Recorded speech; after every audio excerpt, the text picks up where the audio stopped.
Oh, hey there. Welcome to the Spring Bar. Right this way. I've got the best seat in the house.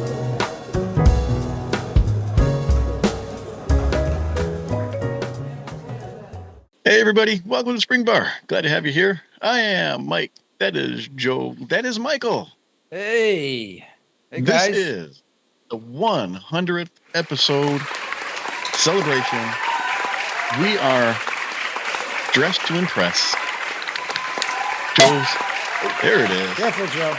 Joe's got some champagne. He's a professional. He is.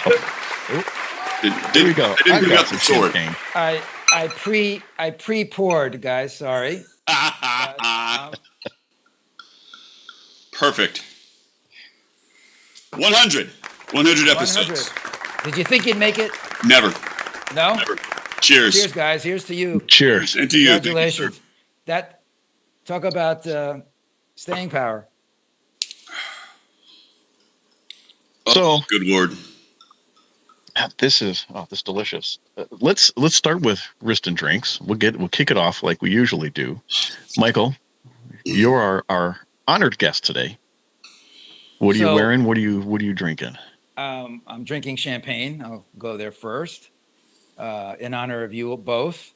I'm wearing a Joseph Bulova chronograph. This one actually has the Valjoux 7750. This was from when we kicked off Joseph Bulova 10 years ago. So we still had some Valjoux 7750. Really nice. That was always my question. If that was your go-to. It seems to be. If I'm going to wear a suit or a tuxedo like this, yeah, I try to wear, this watch. I have one or two other watches also that are kind of like dress. Actually, it wasn't even the watch I was going to wear today. And I was going to make a point, and I'm just looking at my phone here real quick because I'm trying to see. My friends at Amazon are usually pretty spot on with me here, but let's see. No, not yet. As you can see, I don't know if you can see pending. that. Yeah, it's on its way somewhere, but it's 4 stops away. It's very close. But I ordered a new Apple Watch, believe it or not. Did you? Yes. Uh-oh. And because time and place for everything, and I've just kicked up my running a bit. I haven't really been running that much lately, so I wanted to kick up my running. And so I needed a new watch because my Garmin I had died, and I have an Apple Watch now. It's a long story. Anyway, so I bought the watch and I was going to wear it to, a little shock value, but it's not here yet. You heard it here first. But on that point, also I was going to make, and it's really great because to hear, Gen Z especially, listening to a lot of the Gen Z guys. And they just call it out. They're like, don't be wearing a connected watch. If you're wearing a suit, you're going to work, you're going to a black tie, there's a watch for you to wear, whatever that watch may be. It's fine, right? That you'll decide what that is. But I'm just glad that people have now recognized that it's not a watch. The connected watch is not a watch that you should be wearing, all day and night. Time to put it down. And so when I go running, I'm going to wear that. I'm not going to wear this, which doesn't make any sense either. Equally, right? Doesn't. Well, no, you got that chronograph. You do your lap timing. Yeah, it's not. It's not the same. Anyway, sorry. It's a fantastic digression. Here we are, 100 episodes in. Michael Benavente, Apple Watch wearer. Sometimes. Who knew? In the morning. In the morning when I run. Yeah. And then you go through a costume change. At least you're doing it for the right reasons. So I give you credit for that. Thank you, Michael. So, Joe, who's next? Or you are. I am? All right. I am wearing I don't know if you can see it here. Joe's supposed to put it up on screen, but he's not. There it is. There it is. My new to me Accutron Astronaut Mark 1. It's a beauty. Yeah. I love this watch. This is my favorite in the collection right now. I've been wearing it like crazy. It's a beauty. Yeah. That turned out really, really nice. And apparently though, and the story is there's another dial or a chapter ring variant with Houston. Yes. That was a limited edition, I believe, with Houston Yeah. called out. May have been Yeah. Buzz Aldrin. May have been the Buzz Aldrin collection, if I remember. Yeah, the super rare Yeah, variation. That one. we have But one. yeah. We have one in the museum. That one. Oh, with the Houston on it? Yeah. Do you really? Wow. hmm Oh man, we keep saying we're gonna come. Now I should just No, say we have if to. we ever make it to the museum, When? I'd like to see Well, that one. Yeah, When? Hopefully before the 200th episode. Oh, wow. I know, right?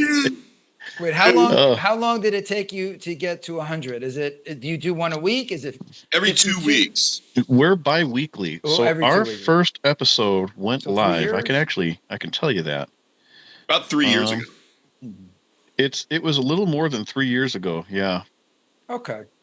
So figure by 29, maybe you'll make it to New York City. Yeah. Sure. Yeah. We'll work on that. Maybe I you'll wanna get there broadcast sooner. the 200th episode 200 from Empire State Building. Yeah, there you go. I'm drinking. I have some sparkling wine. Apparently, I'm not allowed to call it champagne, but I've got You are some not. Martini and Rossi Asti. Okay. Celebrate life. Yeah, it's delicious. This is my go-to for sparkling wine. Okay. Very nice. So, Joe, That's what you like. bringing up the rear. What am I wearing today? Today I am wearing. Drum roll, please. I've got the Sea Hunter. Yep. It showed up. It showed up on Thursday. Mike was asleep. I called. You got to see this, and it is as good as you think it would be. They're fantastic. It's fantastic. It's such a cool watch. And I've been playing around with straps, and it's going to be a strap monster. This sucker's going to take. Gosh, for sure. It's going to take whatever you put on it, and it's going to look fantastic as it goes through. The Tropic You strap had it is on. beautiful. Yeah, the I'm Tropic. gonna say you had it on that Tropic. Oh my gosh, does it look good on that Yeah, Tropic? it's a good look. Holy cow! It's a really good look. Yeah. Joe, did you try the snorkel strap on it? I haven't yet. I've got a 20 millimeter similar. So I'm gonna throw the orange one on. I may throw I think my son has the gray one. I may take his strap and throw it on there too. Just They fit. They fit. I'm sure they do. Yeah. I'm sure they do. It's gonna be something else. I've also got for that watch. I've got some couple rubber straps with curved end lugs, and Oh, those very will fit too. I bet. So yeah, I've been wearing this and staring at it, and it's one of those like if we're talking about the appropriate watch for a tux, this is not it unless you are James Bond. But man, it's so shiny. It's everything. Everything. Yeah. Everything. Yep. This watch is excellent. It's very Yeah. It's and fun too. it's fun. incredibly fun. I don't disagree. It's attainable. You don't have to mortgage the house. I mean, it's just it's a That- perfect watch for It looks the business. so Yeah. many people. It really is. That watch to be considered the successor to what is it? The SKX diver. Yeah, that's I mean, part to of the say discussion that's that, going those on are right some now. powerful words. Yeah, And the buzz that's surrounding it, I know I get inundated with messages from people asking, when is it coming? What is it like? Is it, what is it about? What's this and that? I'm Yeah. sure Joe gets the same thing. I mean, people are beyond excited for this to come out. I've got guys telling me, I've been hitting the refresh button. I've been waiting. Oh, the pictures are up on the website, but you can't buy them yet. Oh, the Yeah. ones are sold out. And it's like, it's so cool to hear everybody so excited about Caravel again. That's awesome. I Yeah. love it. we're thrilled. We're thrilled. It's a fantastic. Well, cheers to you guys because you and where's Oliver? Right. Oliver's not here, but he's been. Yeah. You've all been carrying the Caravel torch. It's pretty darn fantastic. It's pretty darn Early on in our relationship and friendship together, bringing back a Caravel and more so a Sea Hunter was pretty strong on our agenda of things to try and make happen. And you guys picked the one that you picked to do, and at that price point, it blew us away. We never thought that one would come, and especially at a 350 to 300 and what's the most expensive one? $395, I think. Yeah. Yeah. I mean, a sub $400 price point for them. Oh my, you guys outdid yourselves. Especially in light of what's happening in the watch industry. Oh my gosh. Well, Yeah. yeah, I A know. lot of price increases hit last week, and the week Yeah. before, especially in the Swiss world. Mhm. So the There's values. there's so interesting stuff that I've been seeing. Even some of the importers, like anybody who does vintage that's overseas, and there's a disclaimer on most of the websites saying, "Oh, if you're in the United States, you're going to get hit with." Like, hang on a second. Like, it's a vintage watch. Like, nope, it's got Swiss on the dial. We're going to hit you right. with a. So like, okay, great. So if I don't want to get hit with an import duty, I need to buy a vintage American watch from overseas. Like, I'll just go by this. Let's go by that. Well, I'll go by you have to. Well, the other the good news is, Joe. I mean, there's a lot of vintage Swiss that's also here. Yes. As long as it's already in the country. Right. Yeah, no it's import duties, correct. Yeah, if it's coming from Europe or Asia or anywhere else, it's and the customs doesn't know. I mean, they see paper, and they weren't stopping those shipments before. Now they're stopping even 1-2 watches they're stopping. Before those were getting through, but those are also now tariffed. There's a really interesting discussion that's going on in the guys that do Accutron repair. And it had to do the one of the better repair guys is in Thailand. And if you were going to get hit with an import duty for your own watch, particularly if you had like a Swiss Accutron, or if you were doing like an Omega F300 or anything like that, that he does all the repairs on, like what would you be getting hit with? What would be coming in? So, and nobody seems to know the right answer, which makes it So even better. I ran into a guy who was wearing a McGrady, the micro brand that's out of Australia. I think it's Australia or New Zealand, somewhere over there. Uh-huh. And his dad sent his in for warranty work. On the way back, they got hit with No kidding. import fees. Yeah. No kidding. Well, On that note, I was speaking to a retailer who actually has one of these micro brands from, I think this one was from France. I don't remember the brand. And he had already ordered this watch months ago. And now the watch was ready, and he was nervous because DHL called him and they wanted him to come in and pick up the package, but he's thinking he's going to get hit with the tariff, but he had bought it before the tariff, but now it's shipping. So I said to him, you're going to pay the tariff. You're going to have to. Yeah. Yeah. And he There already paid for the watch. So he can't just leave it there. man. Yeah. It's very disruptive. Very, May you live in interesting times. Yes, we do. Well, when it comes to the Sea Hunter, we are going to have a very special announcement. This episode, we're going to announce it. I'm not going to tell you when in the episode we're going to do it. So you can't skip to the end. You can't skip to the middle. You don't know where it's going to be. So you just have to wait to hear what that announcement's going to be. So you're going to have to watch the whole thing. I'm sorry. That's what you're here for anyway. That's very manipulative of you guys. It is. It's I don't like it. viewer retention. I don't like it, and I am not for this manipulation. Michael does not approve of this I message. do not approve of this manipulation. So this is, we don't really have a topic to discuss. We're not talking watches today. We're just kind of looking back on 100 episodes and 3+ years of the Spring Bar podcast and what it's been like, where we've come, the things that we've gone through, some of the funny moments. We've got some listener questions and some of their favorite moments. But let's kick it off with day 1, episode 1, or even before then, when we kind of came together and came up with the idea of starting a podcast, what we expected it to be like versus what the reality is of having a podcast. Because it's our original idea was this to be kind of like an online, just a watch meet. Every so often, it was Joe, Casey, and myself, just the three of us. We just wanted to get together and record us talking about watches and not in any sort of a themed way. And that's kind of where this all started.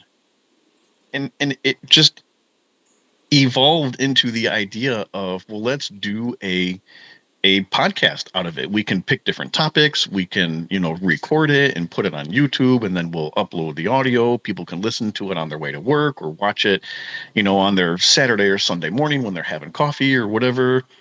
And it almost became an overwhelming idea of, oh my gosh, what do we just volunteer ourselves for? It's not an easy thing to do, to run a podcast. Mm-mm. There's the hardest thing for me when it comes to the show is coming up with topic ideas.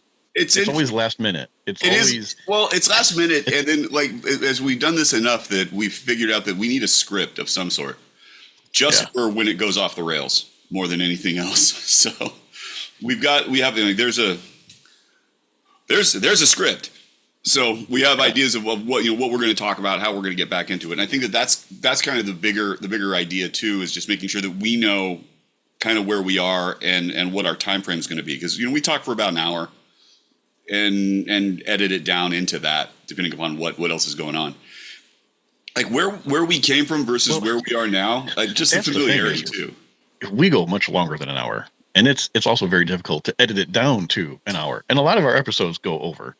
Well, that's you. That's your job. I just provide the recording platform. Yeah. Sometimes you make them two-parters. Sometimes you make them. It's true. It's true. Yeah. You've been a part of that. And I went back and I watched the first episode last night, and recognizing that even almost from the very get-go, this hasn't changed very much at all. It's still the same kind of conversation, as in it gets more interesting the more we've had to drink.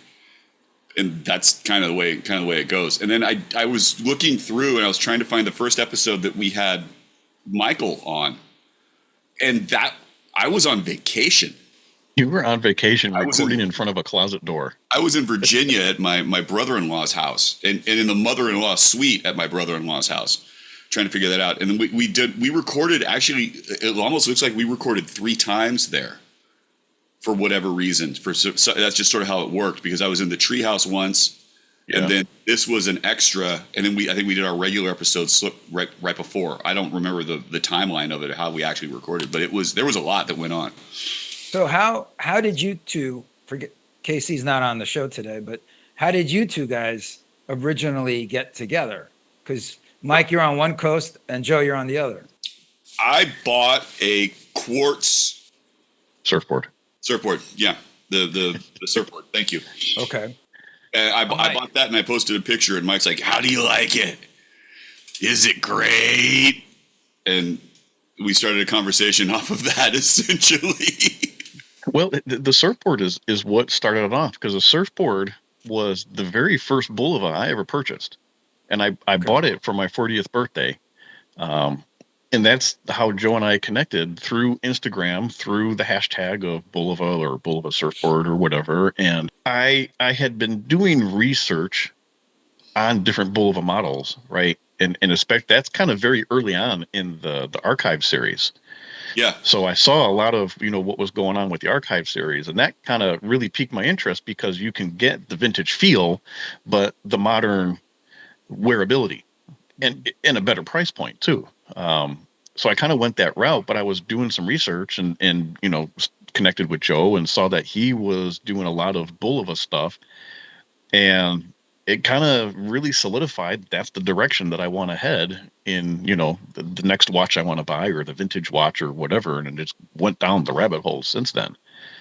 So how did you and Joe decide you're going to start a podcast? Because you getting into the whole thing, and you and Joe doing 100 episodes, that's a different thing. We did this thing. Mike had this idea. It's like, okay, let's do a thing, and we call it the Friday night watch fight, where you set a price point, buy a watch, and then we'll put out a poll, and people can vote on which one they like better to see who wins. It was a $35 limit. And for your $35, you had to buy a 3-hand watch. No complications, so no date window, anything like that. Just a simple 3-hand watch, $35 or less. Yeah. And we didn't share what we had. And we started doing some teaser pictures, and then we did like glamour shots, and we could clean it up or put a strap on it or however you wanted to glam it up for a $35 budget. Cosmetic only. Yeah. Right. Had to work and too. Then had to be functional. I think we ran that for a week or two, a couple weeks maybe. And then in the end, people were getting in on it. I mean, they were having fun and laughing and joking and poking at us and this and that. And we did a final, we posted it into our Instagram stories. Yeah. Do you like Joe's watch or do you like Mike's watch? And we let them to vote. So it was completely unbiased. And I turned up the victor. They didn't care for the ladies' rose skull Harley Davidson Bulova. Okay. They liked the back engraving on Mike's banker's watch more. I had some people. There's no accounting for taste. That's all I'm saying. A nicely patinaed, I think it was a mid 50s Gruen banker watch with some sort of engraving on the back. Yeah. Yeah, for 25 years of service or something like that. Something like that. That was a tough fight. It was a tough fight. It was a tough fight. But I mean, from that, KC started speaking with us, and so they just kind of grew out from there. And it was like maybe we should do something on a weekly basis or on a regular basis. And I can't speak for Mike, but I think that this idea had been percolating in his head, and there was just an opportunity for him to kind of take it forward. So, well, it's one of those. If we're going to do it, we might as well do it and do it right. And one of the stories that I don't tell very often is when we were talking about this before we even did episode 1. I mean, we got really ahead of ourselves. Do we find a sponsor, do collaborative things with a brand or, a strap maker or something like that? And I know where this is so funny. A lot of ideas were being bounced off the wall. Casey was a bull of a guy too. He had a few watches, a couple of caravels and that. And Joe and I at this point were starting to get into it a little hot and heavy. I said, if we do this and we really work at it, I will get Bulova. Some way, somehow, I will get them on board on some level with us. And this was way before we ever had a relationship. This is before we'd recorded the first episode. Yeah. Got it. This is before he said, I'm going to have the president of Bulova on. We're going to interview the president of Bulova. I'm like, you are so full of shit. There is no way that's going to happen. No way. But you know what? You go right. Pie in the sky. Dream big. Dream big. And here we are, 100 episodes later, 3 some odd years later. Michael, we got him to dress up in a tux, and he's on the show with us. And I tell you what, it has been one of the best journeys, one of the best friendships, both it's been professionally and personally. For this to come out of the silly little podcast that we have, it has just been an amazing thing. And it really is a dream come true, because that was something that was discussed well before even recording episode number 1. It's true. But then so if we get into the relationship that we struck up with Bulova, that came from the World Central Kitchen. Yeah. It was a charity auction that we were running. Uh-huh. Like we all threw in watches, and then that I don't even remember how you guys got word. Oh, wait. Oh. Our first special guest joins us. Look at this. TJ, how you doing, man? You got to dress up. I mean, would you roll out of bed? I mean, this is 100th episode. I'm on dad duty. I just wanted to make sure I popped in and tell everybody congratulations. And we appreciate it. Thank you, sir. I'm getting ready to take JT out for a walk, but congratulations, guys, and I appreciate all you guys' support. Hang on a second. So new baby. Yes. How old? He is 6 months. About to be 6 months. About to be 6 months. Okay, so you are not quite sleeping through the night, or close? Sleeping through the night, but exhausted. Yeah. I get that. Yep.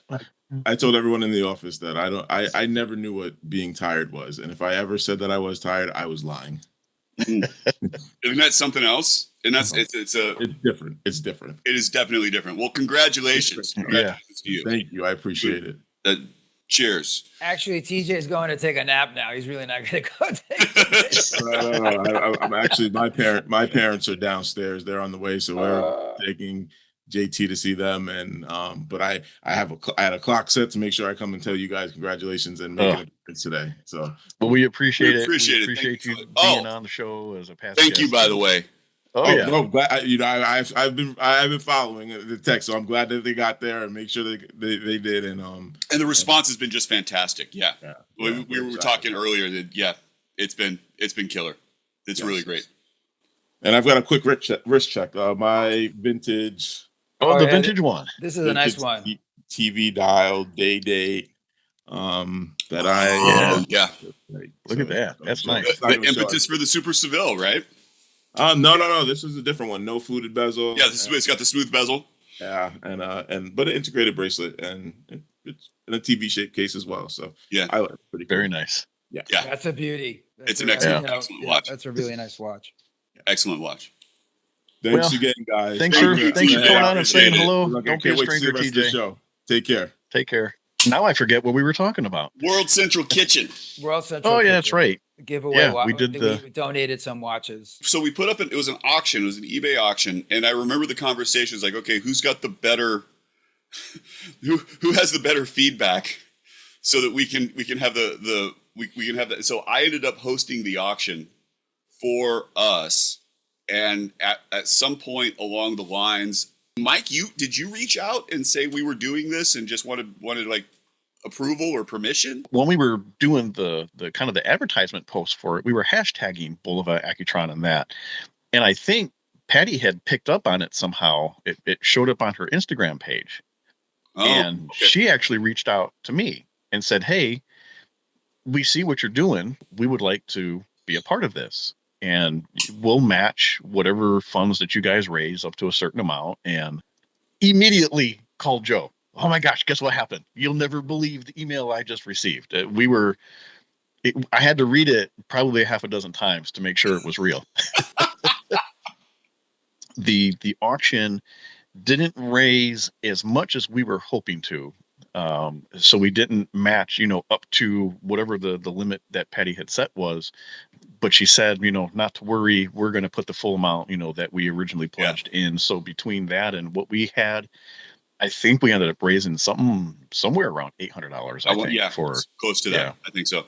For World Central Kitchen, and for those of you who don't know, World Central Kitchen is Chef Jose Andres, and he goes to conflict zones, he goes to disaster spaces, and he cooks for people.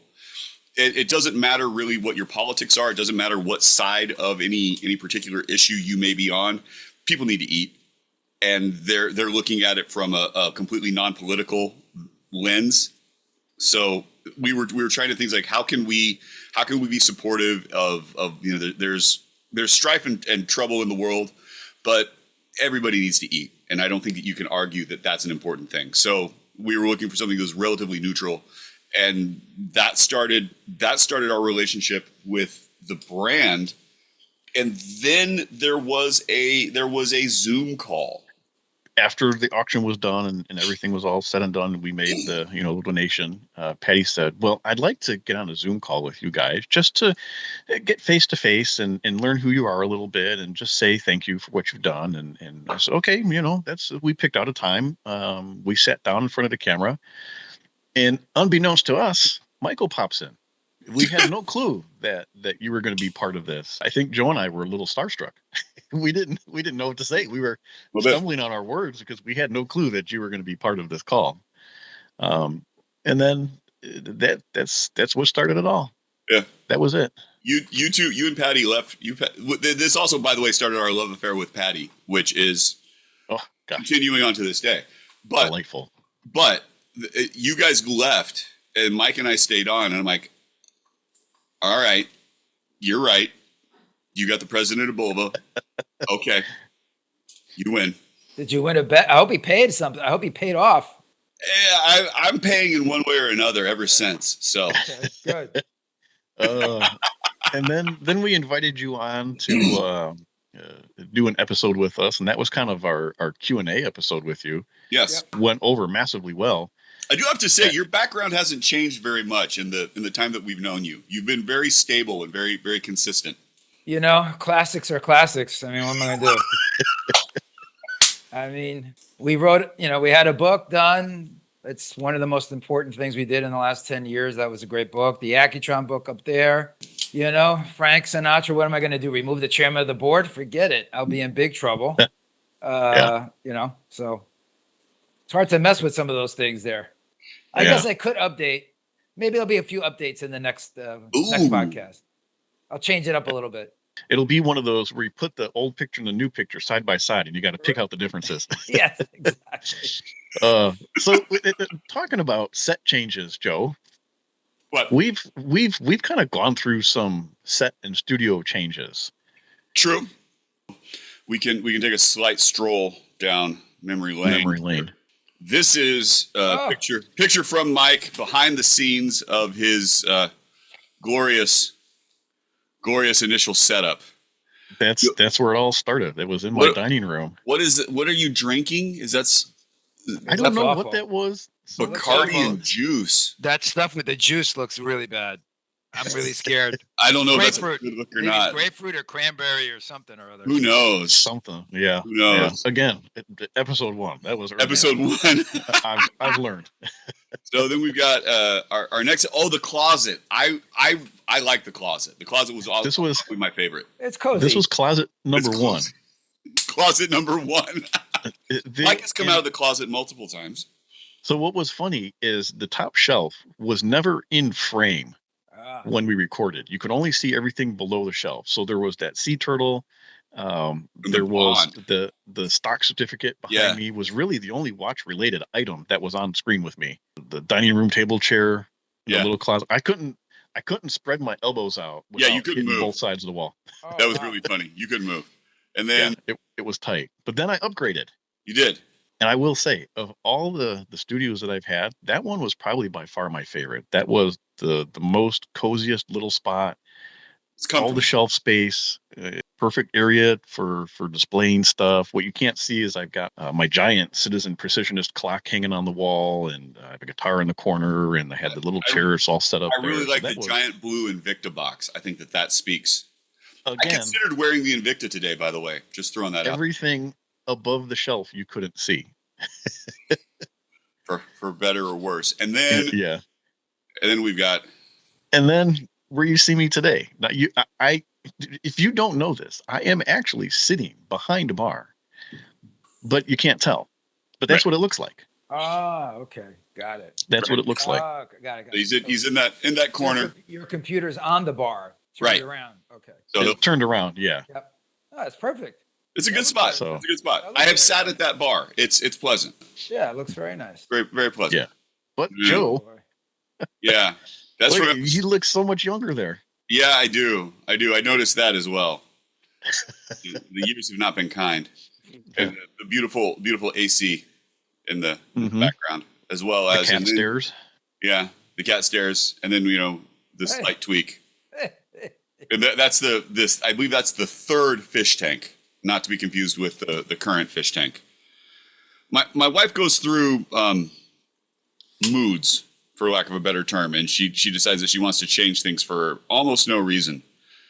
So, she's trying to mix it up. She is, but this is the current setup, and that is entirely her. I gave her some color. I got to choose the color. Accutron green almost. Right. That was a good part of the decision. It's like Accutron green, but what's going to work with the room? We got covered up the AC unit, but that was a great spot to put those Alex Aflor posters from the Jetstar stuff. Just a lot of the stuff that I've accumulated over the years. So it works out pretty well. It looks good. And it's also really nice to look at from the living room as you stare into this space, and it makes the room nice. And the fish tank looks good behind it too. So, So I have a question. What are the goals for the next 50 episodes? You've made 100. Where do you want to go next? What's your vision? Don't know. Mike's the one with the vision. I'm along. Mike's the vision guy. He's the vision. I put together scripts, sometimes poorly. Like Joe said from the beginning, he went back and watched episode 1, and from then until now, our content and tone really hasn't changed. We're not a big news watch podcast. We're not talking a lot of current events in the industry. It very much is two guys sitting at a bar having bar talk, and it just happens to be that we're talking about watches, and it works. I think if we tried to do any other sort of format, it wouldn't work. We just have that chemistry together, the back and forth, the banter, the picking at each other. I mean, people love people love the way that we interact together. And I'm not going to say it's a comedy show or anything like that, but we get a lot of laughs. We get a lot of good feedback out of it. What I would like to do, I suppose, moving forward is watch review content. Yeah. When we put out reviews, we get a lot of good feedback, and we get a lot of subscribers out of those too. Yeah. I know when the Super Seville video went out, our subscribership went through the roof. Our views went through the roof with that video. I enjoy putting those kind of review videos together.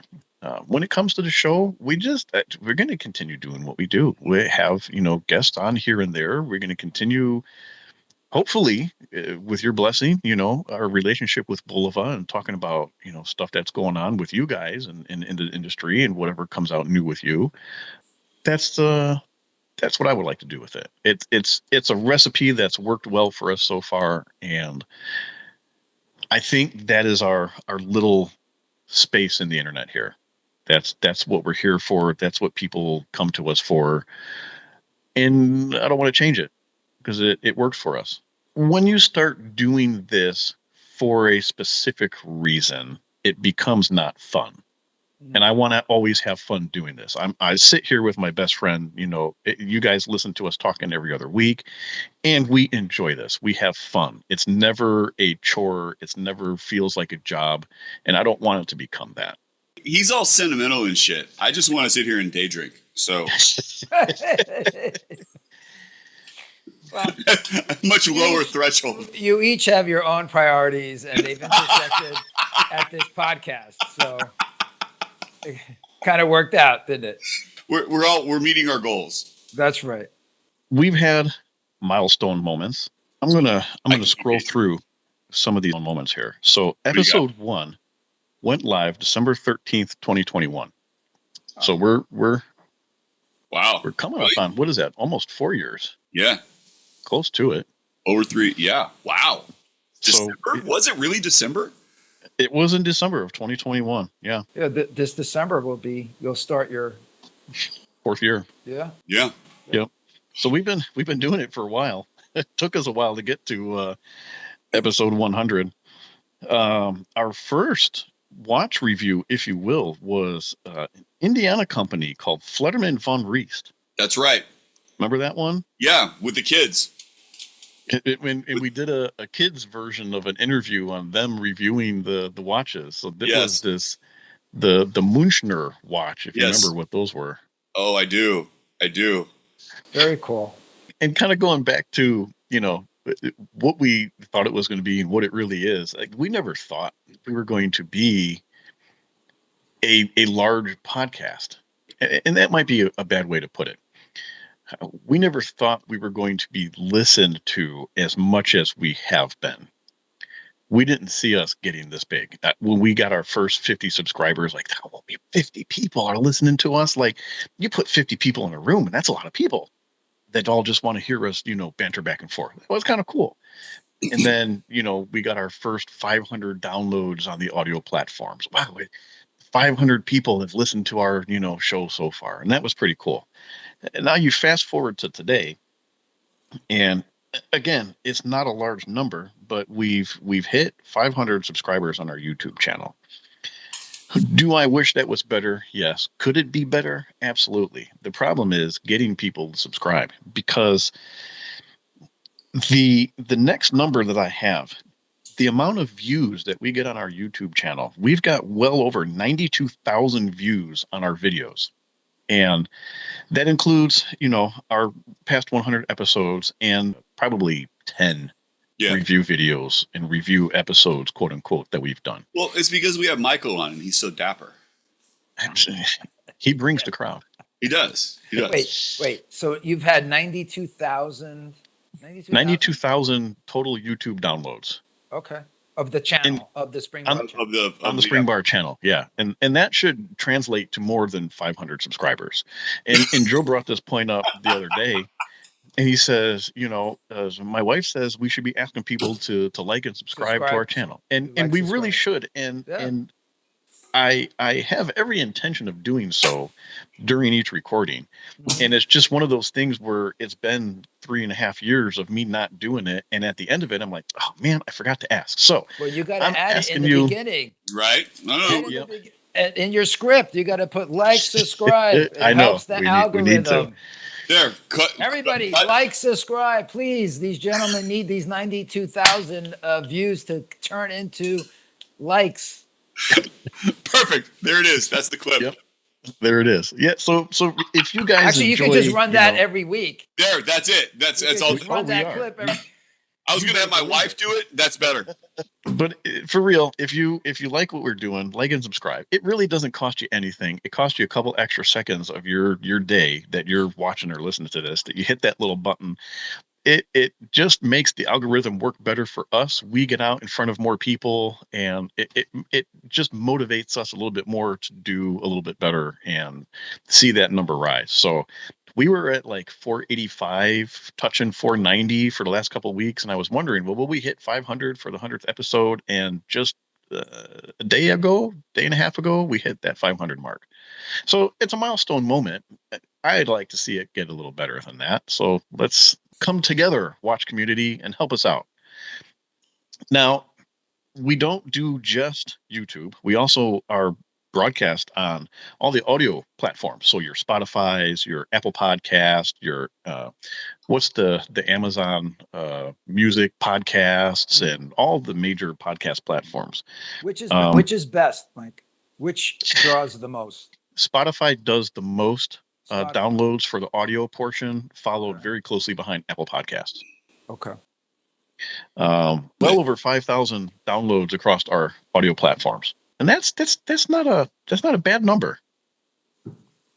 Yeah. No. I mean, again, and you're not paying. This is all organic. Yeah. That's the other difference too. I mean, you know what? Everything that's you're doing the thing. is organic. And organic just takes a lot longer. All these bigger podcasts, they're putting money to boost themselves, right? You guys are not doing that. But if you were to pay to boost, you'd see an improvement. But I mean, you're not in a business, so it's fine. I mean, you're doing it for what you do it for. And that's the thing. You hit the nail on the head. These are genuinely people that come here to listen to the content that we're putting out. When you put together all the YouTube downloads and all the audio downloads, and every once in a while you get the person who listens and watches because they want to see what it is that we're talking about.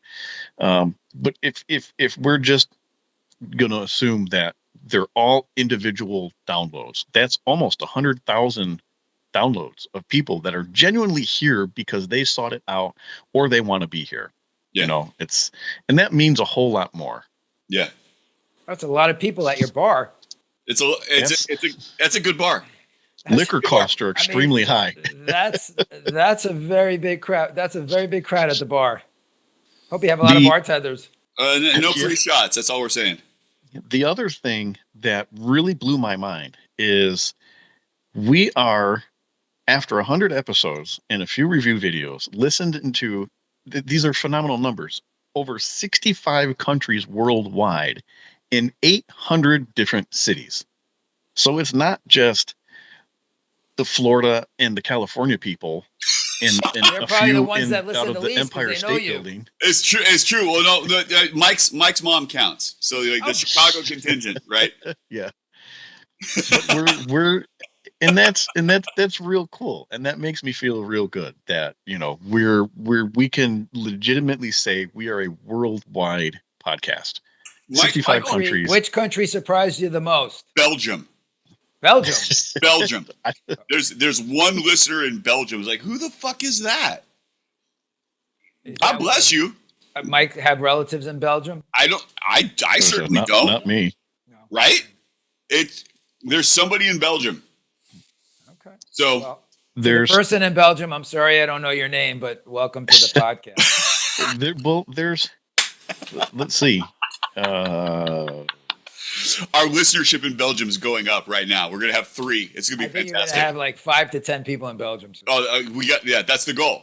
The next 100 What- episodes, 5 to 10 in Belgium. Have you ever So- had people come? I'm sorry, Mike. I know you're trying to go through your list. no. Go ahead. We're gonna make your life very hard today. Go for it.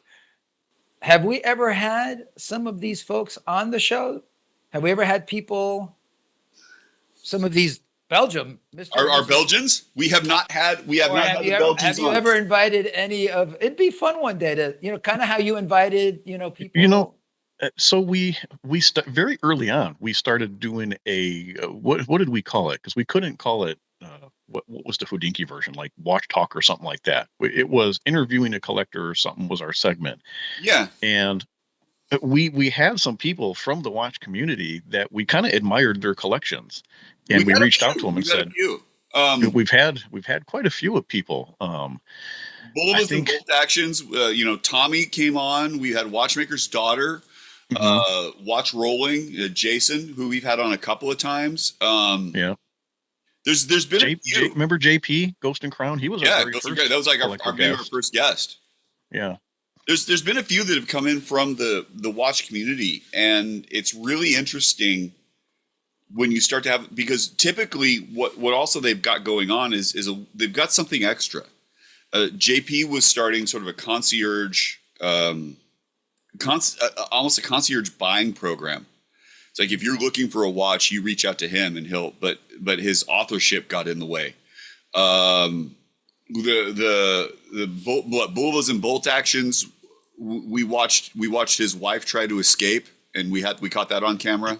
We've got quite a few blooper moments, yeah. Right? So we've got that. Tommy who's been writing and within the community and been writing for different publications. One of his first interviews was with us as he was still finishing up his degree in college, and the level of weird digital and Casio stuff that he's done. There's been some really collectors that we've had on. So you mentioned Jason Watch Rolling, and for a while we had wanted to do some sort of an episode or interview with the Watchmakers Initiative, and it just never worked out time-wise. But he went to the school and was toured through it and did the whole thing, and then he had some of the students on as an interview. Yeah, and we had him back on the show to kind of give his experience of what it was like being at the school, what it was like talking to the students, and the things that he learned that, through his conversations with these, I think 3 or 4 different gentlemen that he had on his podcast. And it was a very cool, insightful episode. It was indirectly, really good. Yeah. Like the VWI, just as an industry, and what they're getting ready to do and how they're getting ready to move forward, and they're churning out watchmakers, and they've got a couple different courses that are going through.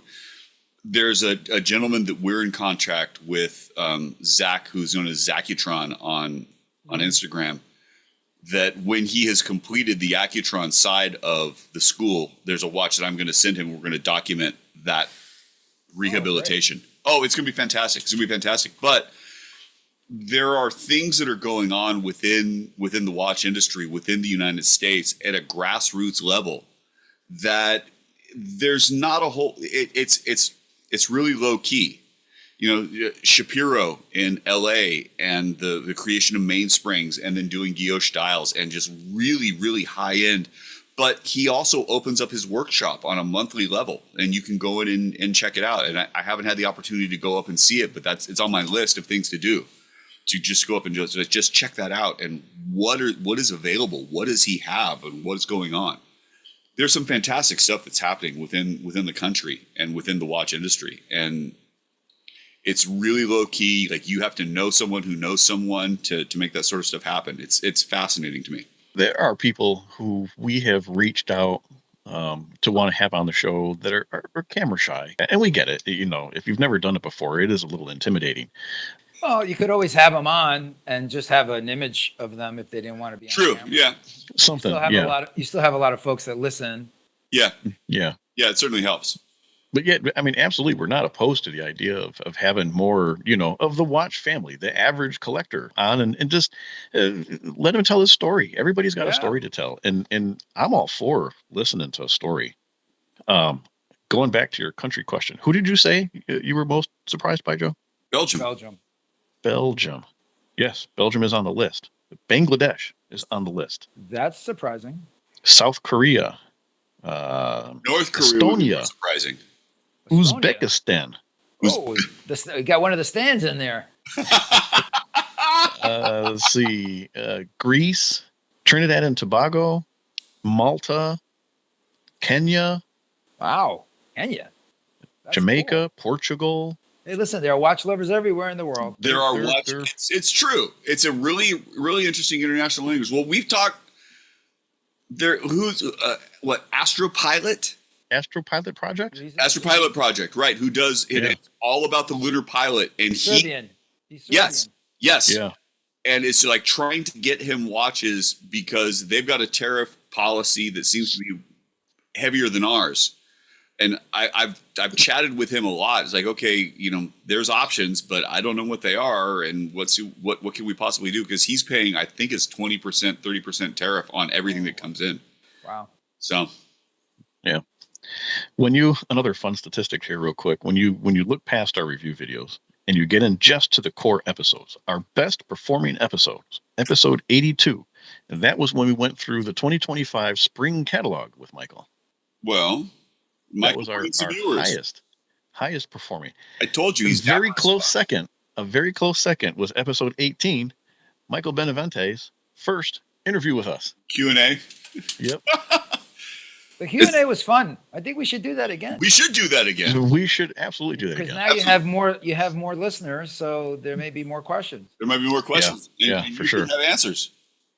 And after that, so if you take Michael off the slate here, our dive watch episode where we went through all the dive watches and how to read different dive watch bezels and that. Oh yeah, That was our That's a good show. that was a good show. Everyone That was a loves good dive one. watches. Dive watches are always a big hit. Yeah, people like that one. And then we get into more Michael episodes. Every single time Michael is on. I think that there is a thread here, gentlemen. There is a thread. The You're not biggest wrong. show- So what's funny is You're not wrong. I asked people to write in some of their favorite moments that the listeners and viewers have had. And I think the best response that we got was every episode with Michael, because he's always breaking his own embargoes. Okay, and That this is true. well, it's true, but it takes me back to the first time that we Was spoke. that written by TJ, by the way? that was Patty. Probably. It had to come from it had to come from either the marketing department or the product development department. The first discussion that we had, and we talked about this, and we were talking about the World Central Kitchen, and you immediately held up the first iteration of the astronaut with the day-night bezel. I was like, what do you think about this? And then over in the corner is Patty going, and just like her face fell. I'm like, oh, this is going to be so wonderful. It was fantastic. That was so good. And it's a great watch too. That's why people tune in. They want to. It is exactly what What kind of breaking news? Is what breaking news? This just in. I've got another favorite listener moment. This one's a little longer, a little more heartfelt. This one says episode 44. And if they didn't tell me what that episode was, I wouldn't know. But this is apparently when I was out in LA. I said episode 44 and the bonus follow-up. So that's when we recorded together, kind of recapped the LA trip. The moment Mike flew out to California and finally met Joe in person was pure comedy gold. Their dynamic was hilarious, and I literally had to pause the audio and switch over to YouTube just to feel like I was in the room with them. That was the moment I realized the Spring Bar wasn't just about watches. It was about chemistry, chaos, and camaraderie. An absolute favorite. Was that your mom who wrote that? No, it was not my mom. Oh, okay. My mom would write something like, "My watch is blue. It's pretty." I love your mom. I'm sorry, and we She was probably a big hit when she was on. we need to have her back. People Yeah. have messaged me to comment about the See? mom video. Yep. We need to have her. We need to have her back. We need to get her another watch. I don't care. Something needs to happen with that. Oh my God. Yes, Mom. So we got a couple of questions here too, if we got a couple minutes. Okay. One says, what are your favorite big name mainstream watch brands and models? That I would love to pick your brain on that, Michael. I would love to know, like, aside from Bulova, who do you think is doing it right? Who do you love? I've always liked Cartier. I've always liked the Santos. Beautiful watch. I've always loved IWC. Big Pilot. Beautiful watch. Is that from like a ceramic standpoint or just from a legibility and the historical aspect? I just think it's a classic Pilot way. If you're going to buy a Pilot watch, that's definitely. Oh, come on. Yeah, absolutely. You're going to be in the Pilot space. That's definitely a watch. The history, certainly American, background as well. Right. It's just it's a really fantastic story. Cartier again. For ladies' watches, just beautiful, beautiful ladies' watches. Almost for any jewelry watch too. Yeah, they're killing it. Listen, I worked there for a year. I have to give them a shout out. Glashütte Original. Oh, really? Glashütte makes beautiful, beautiful watches. Also across the street from Glashütte, Lange. If you want, both watches, different but same. Lange, makes a beautiful watch, and those are true manufacturer. Those are true manufacturer houses. Both of them are making everything in house. You see the steel rods going in one side of the building, and you see a finished watch, going out the other end, and everything's really being manufactured. Completely in house. On the more, let's say, reasonable entry price, let's call it. I think I like these, some of these little, we talked about micro brands. I think, some of these guys are really. Brew is so incredible. Yeah. I love them. I've had a chance to meet some of the guys there. They opened up a pop-up store, which I have not been to yet, in Soho, which I want to go to. But my hat's off to them for all the things that we were talking about earlier. It's not easy, and these guys are winning in that space.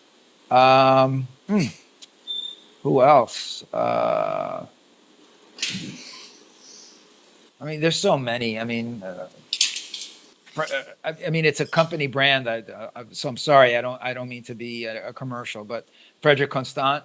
I'm always impressed. There's some really good stuff. What Frederic Constant is doing, what the guys are doing and ladies are doing in Geneva. Really fantastic value, amazing. You can still pick up a beautiful watch. Under 15. They have seemed to have turned a corner recently. Last 5 years, probably last 3 years, if we're really going to be honest. And the perpetual calendar, the moon phase. Yeah.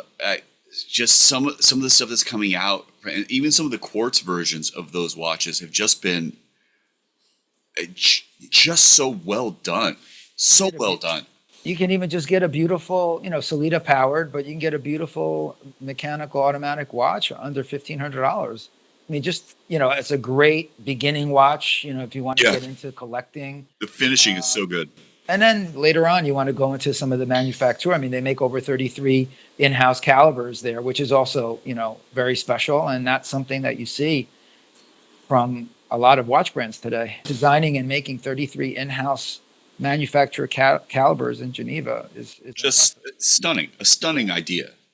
So I don't know if I answered your question, Mike, but there's a little bit of a round robin there. But there's a lot of people doing great stuff. That's a perfect answer, because like when you consider your longevity in the industry, and then yes, you're at a American heritage brand that's owned by a Japanese conglomerate, and the things that go along with that, who has input and influence across the industry in a variety of different spaces. So your opinion kind of matters, if we're going to be honest. Your opinion is valid. You've earned it.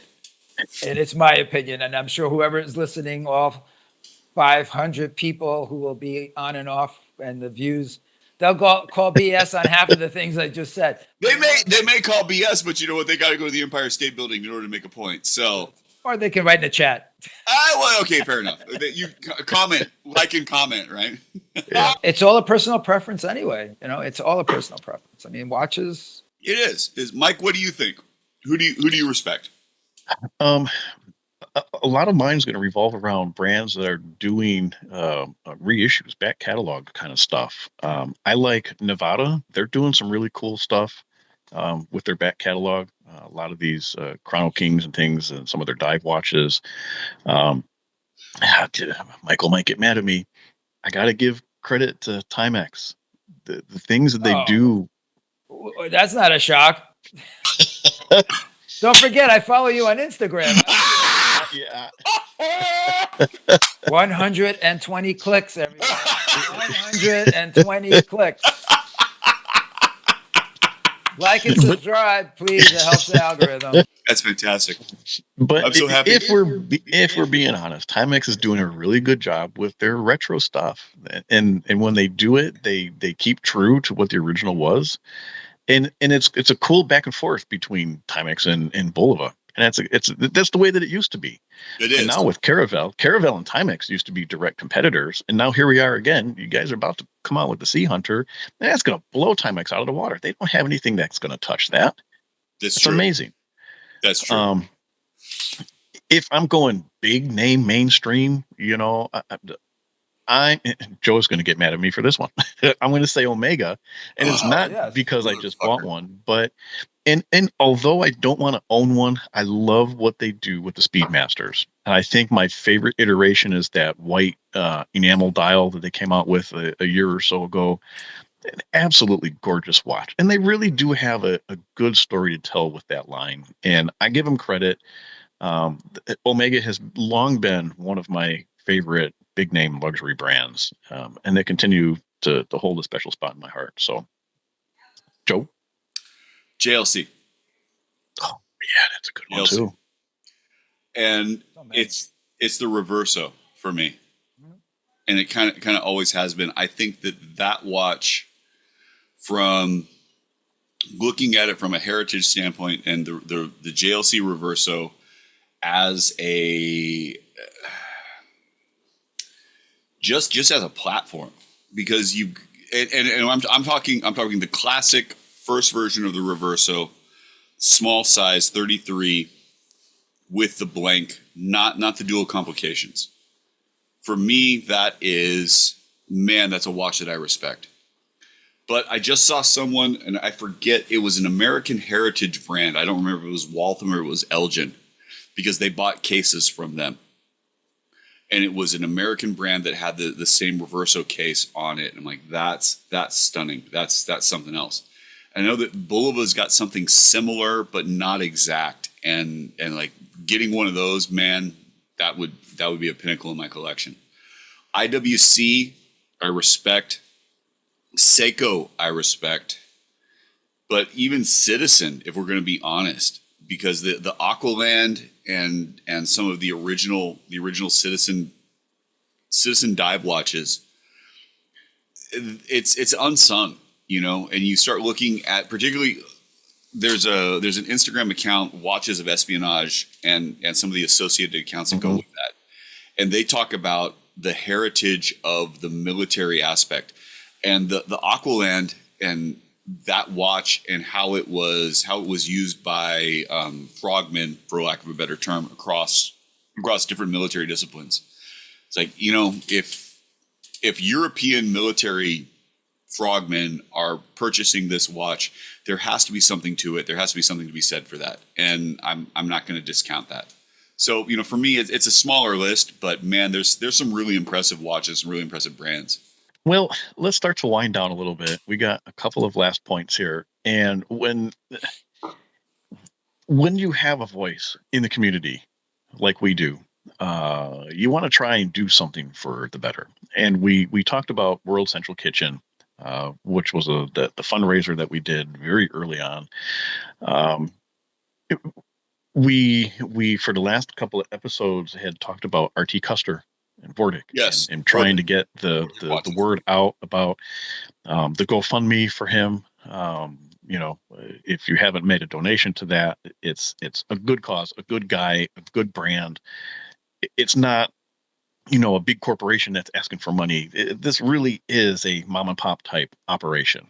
Yes. And, every little bit helps. And if we can help spread the word and help that, that's fantastic. That's what we're here for. When it comes to um, giving back to the watch community and the collector by way of watches, I personally would kind of like to think that the Jetstar and the Sea Hunters sort of evolved out of this show. Michael, feel free to confirm or deny. Um, but just the relationship that we have with you and the brand. I mean, that you guys do listen, and whether we acknowledge it or not, stuff has happened, and we're able to pass along the word of the watch collectors in addition to whatever you guys hear and listen to and read, and hopefully that made a change in directions that you've had or models that have come out and things like that. Yeah, no, definitely. I mean, we have an endless history and library of archives in Bulova and Accutron and Caravel for that matter. So we're blessed with we're blessed with that. Literally, sometimes it's about deciding, what to do. I mean, because we have so much that we can do. So I think seeing things like the Jetstar and Oceanographer certainly over the years, and seeing you both with your own passion behind those two items. Seeing Oliver, on Instagram with Caravel, and you guys also, picking up Caravel. All of his Caravel. And Yeah, it's, I mean, isn't that something?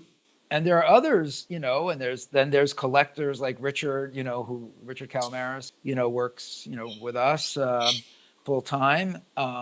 Carl Rosen, who's our historian, our friends in Australia with their website, mybulova.com. So, I mean, all of it all goes in the soup, it all goes in the mix.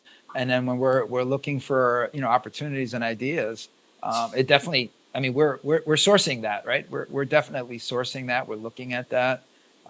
We want to understand, where the interests are, because it makes no sense for us to make some watches that nobody gives a crap about, right? I mean, there's plenty. We want to make watches that, are going to inspire people and also who, I think you said it, Mike, in the beginning of this podcast, when you first started, you were intrigued by the archive series because that allowed you to get that surfboard that really wasn't readily available working. You could now buy a working, modern movement surfboard. And that's really what we bring to the table. When I first was asked, and I may have even been asked on one of the original podcasts, about why we were doing that. And I said, well, it's because you can't find a lot of these watches working anymore. Most of your average person is not a watchmaker. They're not going to buy something on eBay and be able to put it back together again and buy the parts that they need. So making a lunar pilot, making a surfboard, making a mill ship, making all of these watches new again really gives everyone an opportunity to tap into that. So can we talk about that for a second? Because we've had this conversation before, but I want to reiterate the fact. When you came on as into the Bulova brand, it was right around the time that the auction sale of the Dave Scott Lunar Pilot watch. It happened the week I started with the company. Right. I mean, we're talking like that's and that's it. And like in 2015. And so you're coming from other brand experience, and you're coming from other places that have archive series, and they've got a museum, and they've got all these other things. And so that your specific input was capitalize on this. Let's monetize. There's a market here. Let's get this going. How can we do this quickly? And then what else can we do to really capitalize upon the history of the brand? And not to say that that's necessarily a bad thing and that's a capitalist thing and anything else, but that is really, if we're talking about being a steward of the history of the brand, to me, that all goes hand in hand, because prior really to your arrival, Bulova hadn't gone deep into the archives. Mhm. And we're looking at, at this point in time, we're talking about a brand that's 150 years old. There's a lot of there. Mhm. And you look at the Rubaiyat, and you look at the women's watches, you look at the Miss America, and you look at all of these other things, and like there is so much that's available, and we still haven't even tapped into the president line, if we're going to be honest.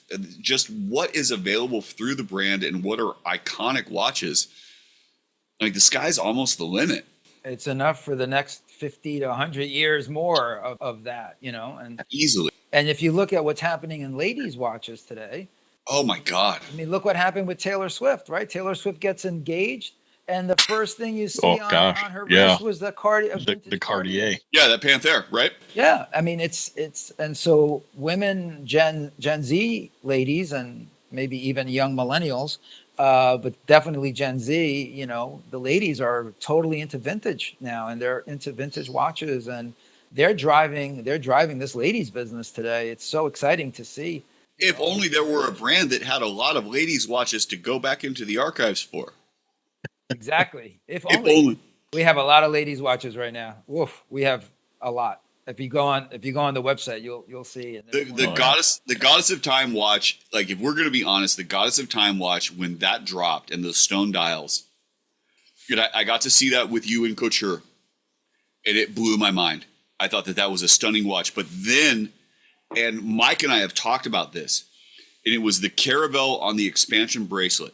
Yes, yeah, that little vintage piece. It's tiny and it's fantastic. And we were trying to find it. We were talking about it. And it's like, wait, is this it? Like, no, it's not. That's not it. Is this it? No, it's not. Like, is this it? That's the one. That's it. That kind of heritage, it's stunning, and it is such a big deal. And that we look at how the consumers are starting to look at the difference between the consumer ready watch and then the vintage inspired watch. And I don't wear the digital watch with the suit or with the tuxedo because it doesn't everything that's going on within the culture as we speak today. It's a really exciting time to be in the watch industry, I got to think. Totally. Never been better. I've said this before. I'll say it again. Outside of the Joseph Bulova starting the brand and doing everything he did for the brand, the Michael Benavente era, and it's not just me saying this, but everybody that we have on from your company praises you so much for not where you are leading the company, but how you lead your team to lead the company. This is probably the best era of Bulova from 2015 until you decide you've left your mark on the brand and you decide to step down. I think the way that you have steered things, you have turned it around 180 degrees, and it's in a phenomenal direction. That's very nice of you, Michael. It is of you to say. It is a total team effort. I mean, you've had them all. You've had them all on here, so And I just try to help and nudge in certain directions. Someone I was just having this conversation actually this week, and I'm really not. Even though I've been in the watch business as long as I've been, I'm really not a watch guy, right? That's not really my strength is really brand. I'm really a brand guy. If I were to say I'm anything, right, I would say that um, I'm able to look at at brands and see the space, right? There's every brand has a space, and I've been lucky because I've had some teachers, I've had some really amazing teachers over the years, both in the watch business and out. So yeah, no, it's exciting, it's fun. It's never been. We're really at an intersection of a moment for the watch business, and I say this every week, where we have this enthusiast community that didn't exist. We had watch collectors 40 years ago, right? Right. Usually dusty, Yeah. old Mhm. guys Yeah. who were The Usenet group, right? yeah. Usenet. But today we have red bars and complectos and spring bar, and it's endless. There's so many little and big communities, right? It's a vibrant, much more of a vibrant community. It's more connected, amongst other things. But even within that space, I am really eager and curious that when you retire and when you are no longer involved with a specific brand, what will Michael Benavente have to say then? Oh, I'm going to be on the Spring Bar podcast, man. I'm going to be giving them hell. There it is. I'm going to be saying, what the hell? There it is. Oh my God. I'm going to be writing in the chat. Oh, this is going to be so good. Under aliases. I'm going to be 121 clicks. By the way, if I haven't mentioned, please like and subscribe to the Spring Bar podcast. If we haven't mentioned, please like and subscribe. It helps the algorithm. It helps the algorithm. Yeah. Oh goodness. Well, normally Wait, this would be. Don't you have to do a contest? I was just going to say. Normally, this would be the point in the show where we ask you what sort of breaking information you have that you could leak about the brand. But this time we have it. This excites me to no end to be able to announce that for our 100th episode, Michael, Bulova, and Caravel allowed us to give away 4 Sea Hunter watches with, Joe, if you could. There we go. Specially engraved case backs. We are extremely excited to be teaming up with Caravel and Bulova to have 4 of the Sea Hunters, 1 of each colorway. So the stainless, the rose gold, the blue dial, the all gold green dial. Each one will have a Bulova engraved custom case back with our logo, the Spring Bar Podcast, 100th episode. We will be giving these away. I know the anticipation is palpable. People cannot wait for these things to go on sale. I highly suggest you go buy one and then enter to win one, because then you can use this as a second watch. You can use it as a gift. You can use it as whatever. Enter to win one, and if you don't win, then go buy one. Well, they should go buy one anyways. Have 2. Members of the Spring Bar Podcast family is not eligible for this contest. There. That's So we will be running a giveaway on Instagram. Be on the lookout. So as soon as the watches come in stock and we can have these engraved and ready to go, we will be shipping these out. But we are going to put up a giveaway on Instagram. It's going to be your typical run. Follow us, follow Bulova, follow Caravel, tag a person, and we will be announcing. What did I say? The announcement was October 10th. We will be announcing the winners. So when this episode goes live, it will start. It'll run, I believe, 7 days, and then we will announce our winners October 10th. 4 Caravel watches. Now, you won't get to pick which one you want. We're going to pick, the gold one goes to whoever, and the stainless one goes to whoever. So you kind of get what you get, but first come, first serve. First come, first How will serve. you choose the winner? We'll put everybody's name in a list. We'll do a random generator and pull 4 names out of it. So will this be an audited? We will do the drawing live. Okay. Good. Yeah, we'll do the drawing live. So that way everybody sees that it's all fair and equal. Okay, just checking. No fixing of the giveaway. We appreciate your We're watching your at due 120 clicks. We've given up on @Watch Taylor. You. Oh, I no. Everybody understands that I am not that guy. He's already slurring his words. Oh, completely. Yeah. But a big thank you to Michael and Bulova and Caravel for allowing us to partner with them to be able to do this giveaway. This is probably, dare I say, one of the most exciting watches to come out of 2025 out of your guys' catalog here. So I know. If I can, I want to bring up the point that so he's got one too. I do have one. Well, no, but my point. This is a sample. It's not. You don't want this. You want the finished. I'm with you. It says sample on the back. But my point being, we had discussed is we would really like to, and this was just internally for Mike and I, that we wanted to have the logo thrown onto the back for watches that we wanted to purchase. And you pointed out, it's like, oh yeah, by the way, Bulova has been doing corporate watches with logos Since Joseph Bulova, forever. literally since Joseph Bulova, they used to have corporate watches even back then. And that even if you look online, you can see, and we're talking major corporations, Chevron, multiple airlines, as long as, even smaller corporations, everything else that goes along with that. And it didn't register to Mike and I at all. It's like, oh yeah, that's a thing. We were scrambling trying to find somebody to do custom engraving and all that kind of stuff. And you're like, oh yeah, we do that. I'm like, Of course you do. that's a no-brainer. That's a no-brainer, without question. This is the watch you want. This is the watch you want. It really is. Yeah. It really is. The feedback has been phenomenal on this watch. So we're really excited. We're excited to be able to call out those winners' names and pass these along.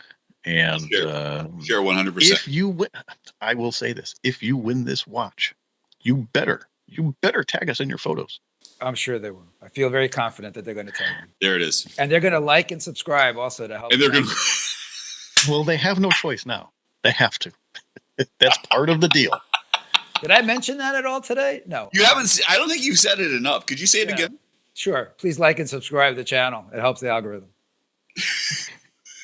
We're going to use that in so many different things.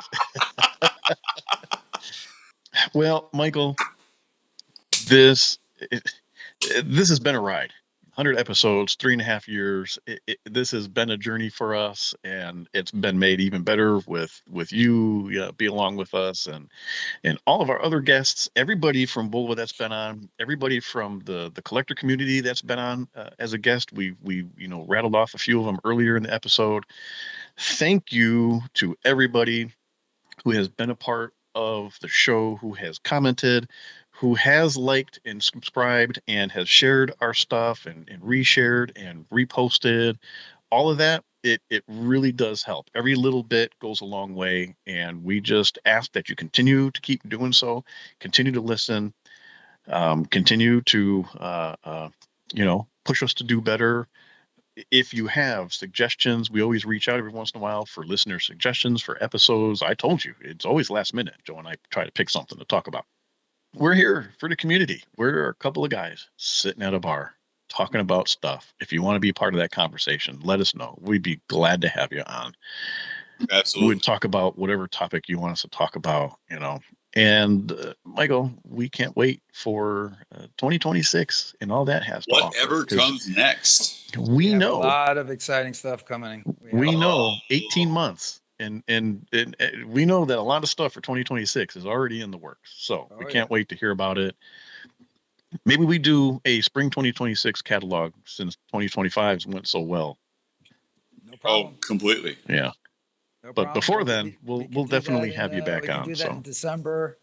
There. Do that in December. Yeah. Towards Done. the middle to end of December, we can chat about spring. Absolutely. There you go. Oh my God, that'd be great. Perfect.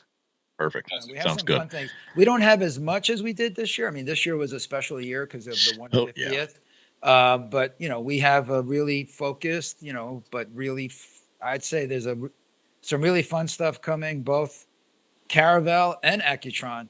Caravel and Accutron getting a lot of work. We've had a lot of love. work on that. That's fantastic. There's a lot coming. That's awesome. Super excited about that. We'll talk Well, about that next big thing for us is to be out in LA with you. Yes. So we're looking forward to that. We should do a Yes. show. Why don't we do a show from LA? Oh, we are don't going tease me to- with a good time, man. Unfortunately, I am not able to be there all that long. However, we will be recording some content while we're at the event and things like that. Yeah. So We'll talk. Okay. We'll Yeah. talk. Yeah. We can make this. You should definitely record some stuff that you can use later because I think we can make this happen. and we're going to film a lot of we're also going to film a lot of content while we're there, so we can also lend you some of that. Okay, I need to Perfect. pick my suit Perfect. carefully. I want to make sure the colors pop. We'll talk, Joe. There. there you go. I don't know, I got you. Joe. You've seen the way Michael dresses. I mean, he comes ready to kill. Michael is dapper as fuck. That's all He I'm gonna is. say. Oh, Got to bleep that out. You can bleep whatever you want, but like your tuxedo game, that's a double-breasted, sir. I'm not gonna lie. Chef's kiss. It's a family show. You know what? You're happening. You're happening. Hey, listen, when I can only approach. All right, guys. By the way, I just want to say again, congratulations to the both of you on your Thank you. 100th anniversary. Thank you. Thank you very much. Thank you. Your involvement in our success has been instrumental, without question, and we appreciate the access that you've granted us. We're fans, and you know that. But on a personal level, your involvement with our podcast, it's been fantastic, and we appreciate that from the bottom of our hearts. Absolutely. Thank you, Mike. And on that note, Joe. How do we get in touch, Mike? Well, Joe, for the 100th time today, you, myself, and Michael, we make For the up 100th Spring Bar time. Holy Podcast. crap. You can find us on Instagram at the Spring Bar Podcast. You can email us, thespringbarpodcast@gmail.com. On a personal level, I am 120 clicks, all spelled out, one long word, 120 clicks. Joe. I am Watch Taylor Youth, EUPH, all one word. Michael. I am at Boulevard 150. And I do get, by the way, and whether they come from here or other places, I do get messages. People do reach out, and I do respond within, I try to be within a reasonable amount of time. So it's always good to hear the feedback. So at Boulevard 150. Gentlemen, until the next 100 episodes begins, don't forget to like and subscribe. It helps out the Like and algorithm. subscribe. Cheers. Like and subscribe, please. Cheers.